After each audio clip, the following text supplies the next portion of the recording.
Erokamano janeno mar Tien. Agone Nyasaye erokamano kinyi makawuono ni ma Nyasaye oloso thuolo mondo achak awuoye kodi e studio ka. Omiyo nyinga en Pastor Agustin Omedo, aja Kisumu County. Ae gweng' miluongo ni Kogony, buto Koragonda School. Awuod jaduong' manosenindo Pius Lucas Yier. Janeno mana kaka wacho ni Nyasaye oloso thuolo mondo awuo kodi e studio ka. To mana wach Nyasaye. Omiyo kawuono thuon wach madawuoye wacho ni Pudho Gik Mogur. Mane thuon wach makawuono adwana wuoye kodi janeno ni Pudho Gik Mogur. Tiende nitiere gik moko ma Satan oguro ne ji. To kawuono Nyasaye makele studio ka en gi teko mar pudho gik ma jachien noguro kata nopidho. Mae momiyo kapok adhi mbele adwa ni kului kama intieno mondo weche duto wakete lweti Nyasaye. Agoni erokamano Nyasaye, akawo janeno ni akete lweti, imiye winjo matut mondo Injili madhi yalo kata weche madhi puonjo olok ngimane kendo timne dwaro mar dhood chunye. Alamo ka an gi yie ni isemiye winjo e nying Yesu majawar. Janeno mana kaka wacho ni ka ok aketho sa. Thuon wach wacho ni gik mogur ma jachien noguro. Ing'eno kinyi makawuono ni nitiere gik moko ma Satan noguro ne mon kaachiel gi chwo. To kawuono akelo Nyasaye mane gi teko mar pudho gik ma jachien noguro ne chwo koda mon. Omiyo kawa ni thuolo ni matin kama intieno mama kata jaduong', kijana kata nyako manena, kawa thuolo ni matin mondo ibedie matin mondo wach mayalo ka kik bayi, nikech wach ni ngima kendo tiyo. Kawuono adana wuoye gi jomoko. Adier nitiere mama ma samoro nena ka kata jaduong' kata nyako moro manena ka sane ma jachien noguro ne wach moro ni en ok onyal yudo. Ta amor gi Nyasaye makele studio ka mabiro somo kodi ISAYA 22 kare 25. Nitiere gik ma Nyasaye nowacho kata jachien noseguro musmal motegno ni ok inyal yudo gimidwaro. To ISAYA nowacho wach moro. Muma mar ISAYA 22:25 nowacho wach moro. Wawuoye gi joma nogurne gi musmal. Adier ng'ato nena ka ma wacho ni pastor, ane ma jachien noguro na musmal motegno ni ok anyal chango. Mano musmal. Adier ng'ato nena ka ma wacho ni pastor, ane ma jachien noguro na musmal ni ok anyal yudo tich. Mano musmal. Adier ng'ato nena ka ma jachien noguro ne musmal no ok nyal kende. Mano musmal. Adier ng'ato nena ka ma jachien noguro ne musmal ni en ok onyal ting'o nyathi. Mano musmal ma jachien noguro. Adier ng'ato nena ka ma jachien noguro ne musmal ni en komako ich to ijno nyaka wuogi. Mano musmal ma jachien noguro motegno.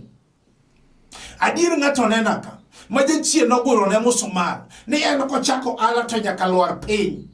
Mano musmal ma jachien noguro motegno. Adier ng'ato nena ka sane ma jachien noguro ne musmal ni en ok onyal gedo dala. Mano musmal ma jachien noguro. Adier ng'ato liel moro nena ka sane ma jachien noguro ne musmal ni ok onyal dak e ot maber. Odake ot ma ka koth chwe to koth goye. Mano musmal. Samoro anyuola ne nomaye nyaka mwandu ne te. Mano musmal. Ta awuoye ISAYA 22:25. Yesu nowacho wach moro. Adier kata oseguro ne chwo koda mon musmal. To muma na wacho niya, adwani ni bedi kawie mumbi kama intieno, minenano, mibetieno, miwinjano. ISAYA 22:25 Yesu Kristo ma Ruoth kwe nowacho wach moro. Omiyo nowacho niya, to an Ruoth Nyasaye Manyalo Gik Moko Duto. Hey, kata bende nosegur ne chuo musmal motegno gi jachien, to Ruoth Nyasaye nowacho niya, ni to an Ruoth Nyasaye Manyalo Gik Moko Duto. Okan Pastor Omedo. To an Ruoth Nyasaye Manyalo Gik Moko Duto. Amedo wacho niya, chieng'no musmal mane ogur motegno nopudh oko. Akene ng'ama wacho ni pastor kare an ema jachien noguro na musmal. Tawacho niya, chieng'no musmal mane ogur motegno nopudh oko. Adier nong'ade molwar, kendo gik moko duto te mayande olier kuome ibiro kethi. An Ruoth Nyasaye ema wacho kamano. Wawuoye gi joma nogurnegi musmal. Adier samoro ng'ato nena ka mawacho ni pastor an ema nogurna musmal ni ok anyal chango. Tindi luonge ni jamidekre. Owacho ni tuona ni biro nega. Mano musmal ma jachien noguro ne ng'ato. Samoro nena kasane jachien oguro ne musmal. Osedhi osiptende mopogore opogore. Duoko onge. Mano musmal ma jachien noguro ne ng'ato. Samoro oguro ne musmal tuo mar pressure. Samoro ni mar sukari. Dakteche ne miya mana yath makwe. Iwacho ni mar familia ni. Ing'eni mano musmal ma jachien noguro ne ng'ato. Samoro en tuo mar wich bar. Ma wiyi bari okinyi gotieno tini muono yath painkiller. Be tidong'ie nyaka gidendi. Mano musmal ma jachien noguro ne ng'ato. To muma wacho niya, to an Ruoth Nyasaye Manyalo Gik Moko Duto. Amedo wacho niya, chieng'no kawuono musmal manogur motegno mar tuo ni ok inyal chango ibiro pudha oko. Akani en ng'ama wacho ni pastor ani manogur na musmal. Samoro ng'ato nena kama jachien noguro ne musmal mar tuo mandulume. Samoro en asma o inhale duoko onge. Osetemo gi dakteche mathoth onge breakthrough manyalo neno. Mano musmal ma jachien noguro motegno. To Ruoth Nyasaye duoko niya, ni to an Ruoth Nyasaye Manyalo Gik Moko Duto. Ok achiel, Manyalo Gik Moko Duto. Omedo wacho niya, kawuono musmal mane ogur motegno ibiro pudha oko. To wacho ni adier ibiro ng'ade molwar, kendo gik moko te mayande olier kuome ibiro kethi. Ni ene mowacho, okan Pastor Omedo. Akani ng'ama nena kama wacho ni pastor. Adier an ma jachien oguro na musmal ni ok anyal chango. Samoro en tuo mar choke. Samoro en tuo mar ngeremo. Ma daktari nowacho ni ibiro muonyo yath nyaka e ngimani duto te. Winji, Ruoth Nyasaye wacho niya, kawuono ipudhogi oko. Nyasacha lama. Awuoyo gi joma nogure gi musmal kawuono. Samoro nogune musmal ng'ato ka owacho ni en ok onyal yudo tich. Mani ng'ene musmal osemanyo tich. Ji yudo tich to en ok oyudi. Mano musmal ma jachien noguro motegno. Samoro kuma ne apply tije. Iluongo ji e tije. Ted mari keto piny.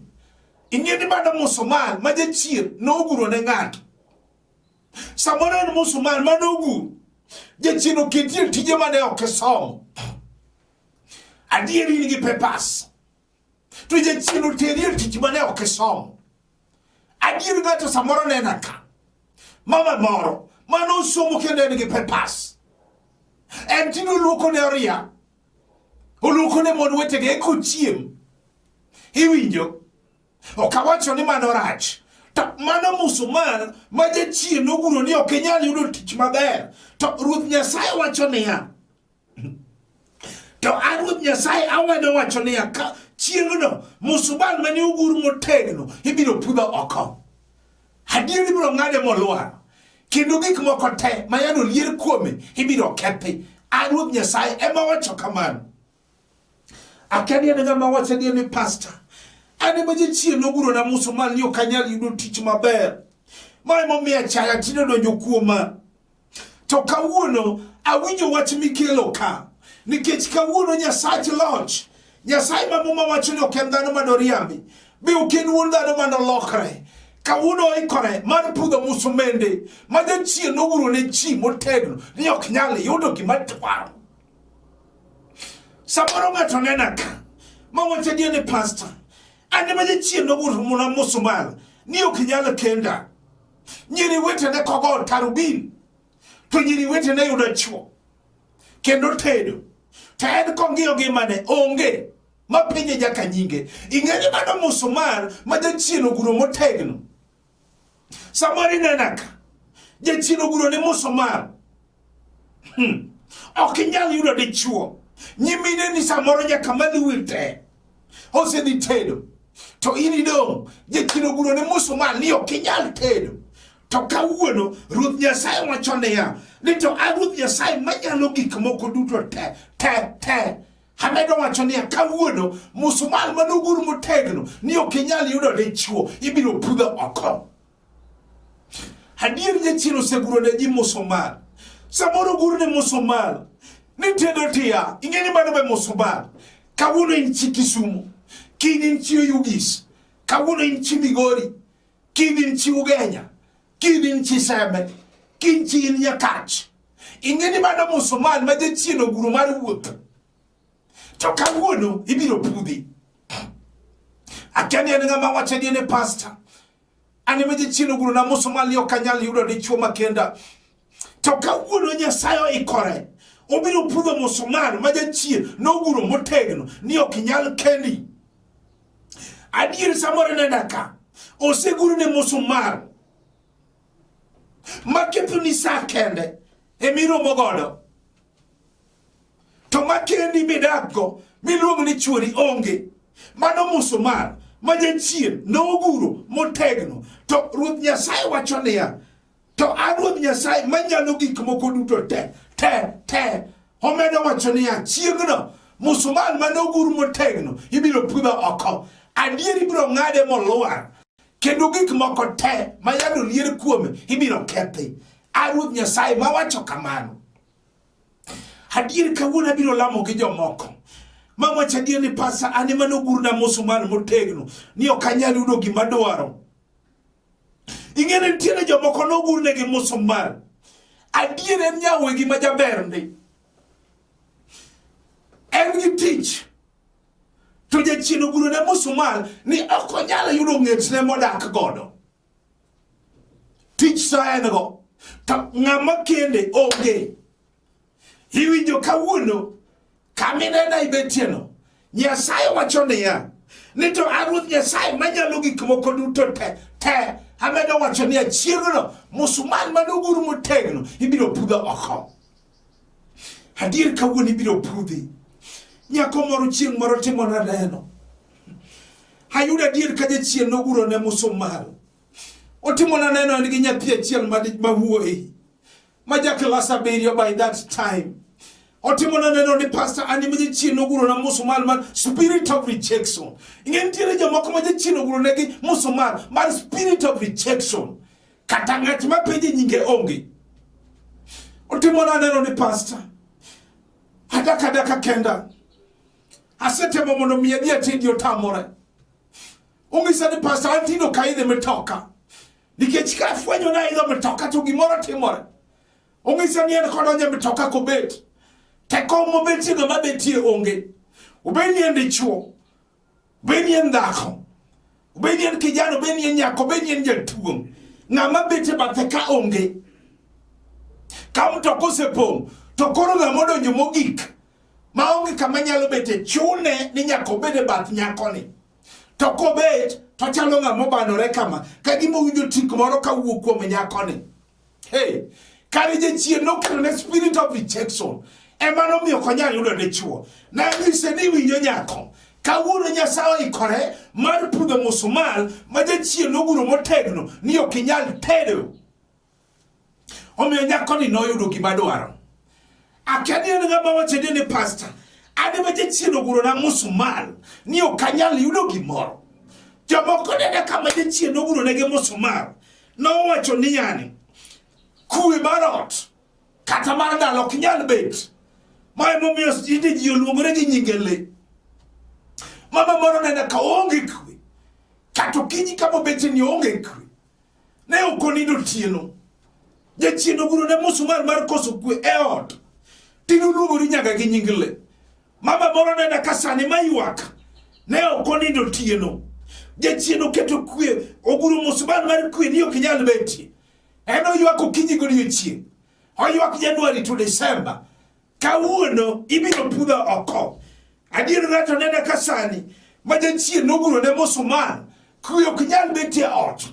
Dichuo in the bedroom to dhako in the sitting room. Ing'eni mano gima jachien oguro. Mano gima jachien oguro mar koso kwe ot. To kawuono Nyasaye wacho niya, to an Ruoth Nyasaye Manyalo Gik Moko Duto te amedo wacho niya, chieng'no musmal manoguru motegno ibiro pudho oko. Adier ibiro ng'ade molwar, kendo gik moko te mayande olier kuome ibiro kethi. Nyasaye mowacho okan pastor Omedo. Akani ng'ato be winja mawacho ni pastor ane ma jachien noguro na musmal motegno. Omere chieng' moro akalo kaboro sane dhi kar sa achiel otieno ayudo dhako moro gi chuore. Aneno ka dhako olwero dichuo kabisa. Gimomiyo nang'e ni en chuore nikech kidwa ng'eyo dhako gi dichuo nitiere musmal ma jachien guroga. Kidwa ng'e ng'ama osiep to gi ng'ama okendi pogruok nitie. Joma timo osiepe kata osiepe gin ka giwuotho to gimako lwetgi. Ama yudo ka giwuotho ka gin together kama ka gidhi.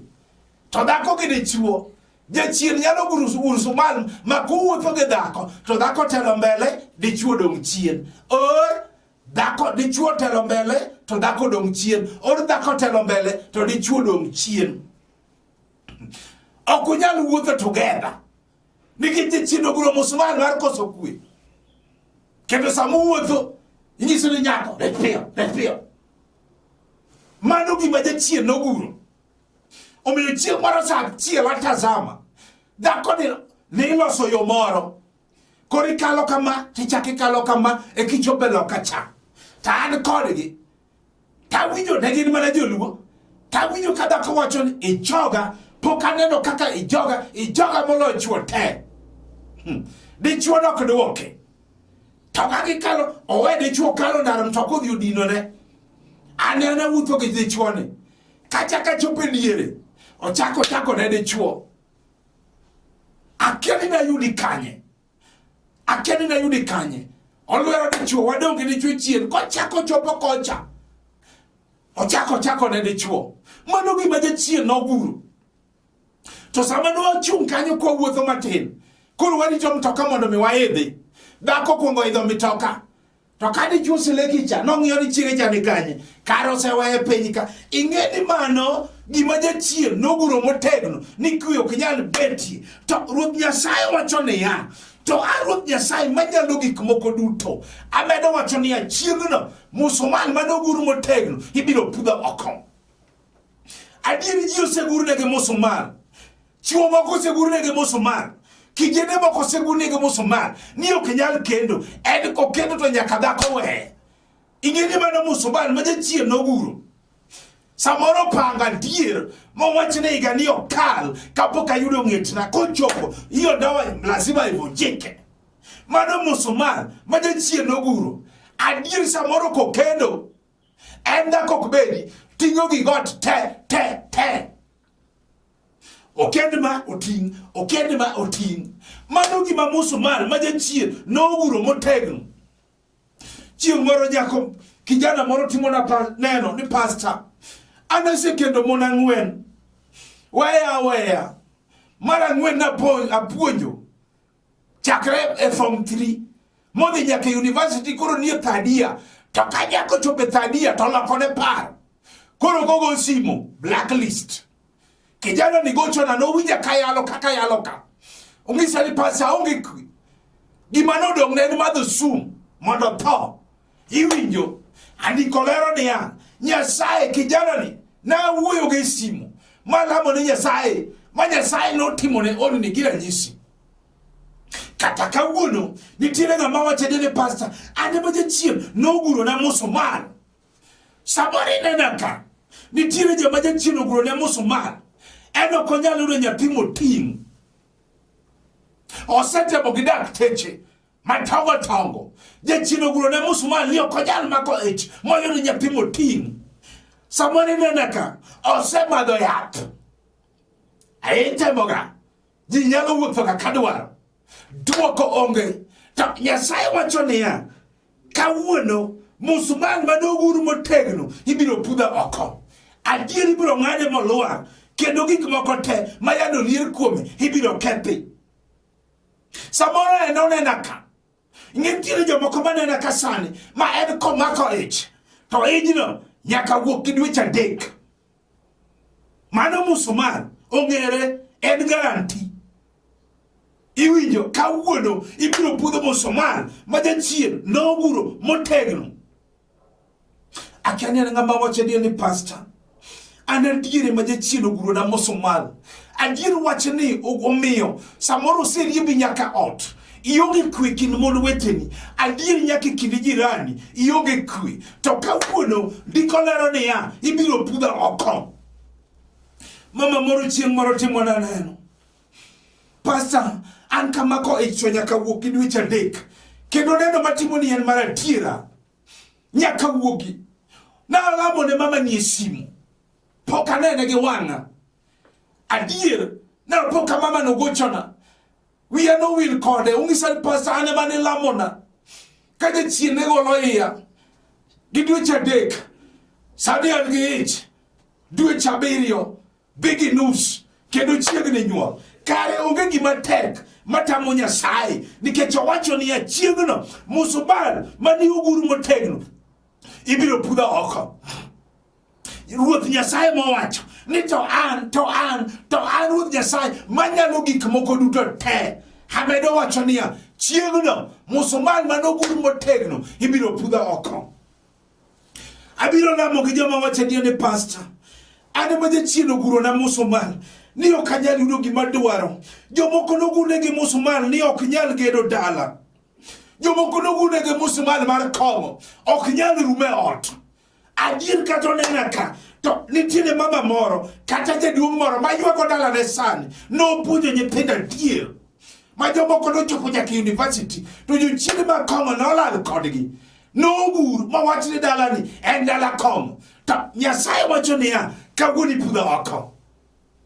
Akiani en ng'ama winja. Adiero kinyi sani tiene ng'ama ywak. Mama moro ma ywak sani ma jachien noguro musmal mar kong'o.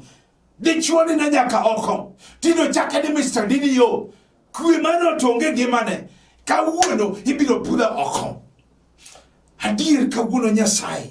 Adier akiani en ng'ama wacho ni pastor ane ma jachien oguro na kong. Adier oguro ni katina na kasani otami ni okinyal yudo tich indiko ji tich to inidong casual nikech kong. Samoro nena ka oseriembi nyaka tich nikech kong. Ang'e ni okimadh ni ero to en gin jochiende manyalo luwo ng'ato nyaka kama nitie. To Ruoth Nyasaye wacho niya kawuono musmal mane ogur motegno ibiro pudha oko. Adiera kani ng'ama wacho ni pastor ane ma jachien oguro na musmal. Samoro nitiere ng'ama nena ka. Adier nitiere mama manena ka ma jachien oguro na musmal mar kong'o. Tino wacho ni kong'o e chuora. Owacho ni golo stress. Ng'ama ong'isi ni kong'o golo stress. Mano musmal ma jachien noguro motegno. Adier ng'ato nena ka sani jachien noguro ne musmal ni en kochako ohala to nyaka lwar piny. Adier kopango moseketo nyaka capital wach ni nyaka kethre. Ing'eni maso musmal mano ogur motegno. Ng'ato nena ka sani ma jachien noguro ne musmal mar gope. En gope olwore. Ng'ato nena ka sani ma jachien noguro ne musmal ni en Kang'ato kawo gige tok nyal duokone. Mano musmal, mano guru motegno. To kawuono ibiro pudhi. Ng'ato nena ka sani adier mawacho ni pastor, ani mano guru na musmal. Ni okanyal gedo dala. En kopano ni mondo mi odhi ogedi gino nyaka kethre. Ingede mano musmal ma jachielo guru. Ng'ato nena ka sani ma jachielo guru ne musmal. En kopano mondo mi odhi ogedi wachno nyaka kethre. Mano musmal. Ma jachielo guru motegno. Ng'ato nena ka sani ma jachielo guru ne musmal. Ni en nyaka oger malito siko. Mabati mokabiro to gipadore. Mano musmal. Awinjo kibiro pudhi. Ng'ato nena ka sani ma jachielo guru ne musmal. Eni chumo dak ok nyal nyuome dhok. Tino se nyuom nyaka nyimine ne maluwe te. Odong. Mano musmal. Tine ben gi wacho na tino nyathina. Chuori okele kata chiel mar kwer. Mondo yaw ne joweteni. Ingeni mano musmal. To Ruoth Nyasaye wacho niya, kawuono ibiro pudha oko. Akani ng'ama ng'isa. Mawacho adier nodwa ni walam kode Nyasaye. Adier ntiere chiliel moro kasani manena. Machuore notho. Mwandu ne. Anyuola ne nomaye mwandu te. Adier omaye nyaka lope. Adier onge nyaka ot maber. Monyalo daki. Kothe matine goye. Yuoche nowacho ni gedo ne tonge. Mago musmal ma jachiel noguro motegno. To kawuono abiro lamo gi ng'ato. Tadwa na som kodi muma mogik. Mondo lam kodi Nyasaye kama intie. Ondikie Mathayo 15:13. Mathayo 15:13 wacho niya, to Yesu nodwokogi niya, gimoro amora mane Wuora ma e polo ok opidho ibiro pudhi. Kawuono adwa na lam gi ng'ato mawacho adier ni pastor, likono lero niya, gimoro amora mane Wuora ma e polo ok opidho ibiro pudhi. Akanieno wacho mane, mama ikwe mama. Akanieno wacho mane, mama ikwe jaduong'. Akanieno wacho mane, mama ikwe nyako. Akanieno wacho mane, mama ikwe kichana. Nikech adwa lamo kodi Nyasaye, weyane gimitimo. Akaniene piny mane, kata in Mombasa, kata in Nairobi, kata in Busia, kata in Ugenya, kata in Nyakach, kata in Nakuru, kata in Mount Elgon. Weyane gimitimo kama intie. Kinyalo mako TV temake. Kinyalo gocho ke penjo te go. Te kaw yie. Nikech kawuono awinjo kipudho musmal. Agoni ero kamano Nyasaye. Akaw janeno ni akete luti Jehova. Nyasaye jachielo guru ne mama ne musmal.